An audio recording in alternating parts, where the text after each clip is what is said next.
Hey, welcome to Tabletop Skirmish Games. I'm Lee, and in this video we'll be taking a look at the new warband revealed today for Warhammer Underworlds. So far I've covered the Age of Sigmar release, Warcry, which was awesome, two great warbands, the new Marines and Dreadnought for 40k, and Kill Team, so I thought it'd be rude not to include the warband Underworld. So let's head over to the Gnarlwood and take a look at the first reveal for this new warband for the season.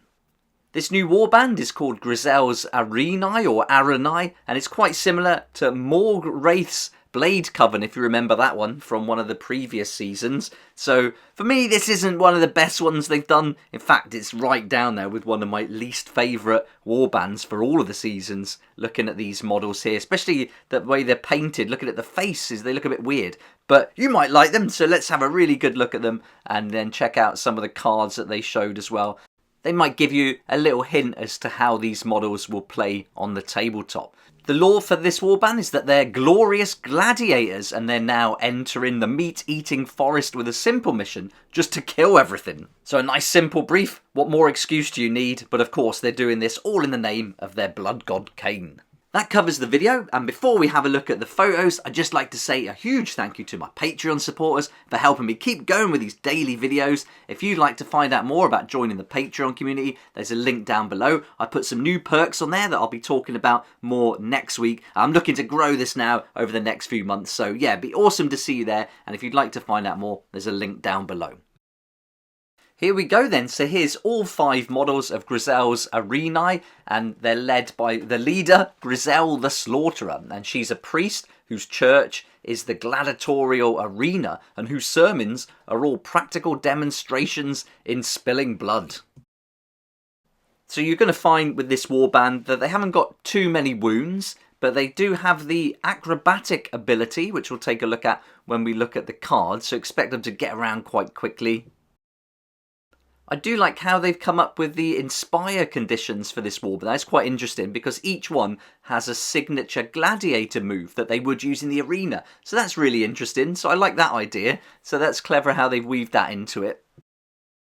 As you might expect, these are going to be pretty aggressive. So they really are going to be taking it to the enemy. And it says in the article that there's plenty of objective cards in their rivals deck that does reward this idea of getting stuck in and charging the enemy. Let's have a look at the cards then. So we'll start off by checking out Gryselle the Slaughterer. So we can see we've got the regular side and the inspired side.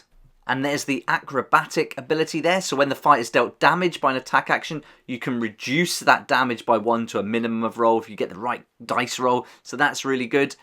Gryselle's Inspire condition says that it is the 3rd round, or this fighter's attack action results in a critical hit. So it'd be interesting to see what the other conditions are for the different members of the warband. So yeah, it's going to be cool. I really like that idea, that mechanic that they've put in. So it would be nice to see the other cards.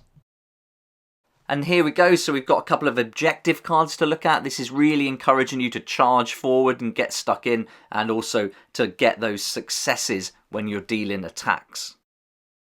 Next, there are some flourish cards to take a look at. These are your ploys. You've got daring, fatal, and leaping. And these are the ones that represent some of the dazzling skills of Gryselle's Arenai.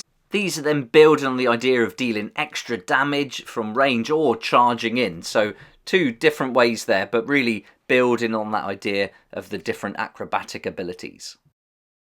And finally, we get to see an upgrade card called Mistress of the Blade Storm. This is going to allow you to return your flourish cards to your hand at the start of a round. So if you want to use it again, that's going to be available to you. And there we go, just a quick video just to show you this new warband, and I'd love to hear what you think about this. Is this one of your favourites? Is this the sort of game style you would want to play in Underworlds? Let me know in the comments section below. But thanks so much for watching the video. If you did like it, please hit the like button, subscribe for more videos like this one, and also have a look at those other videos I've done for all the reveals today. It'll be great to see you there.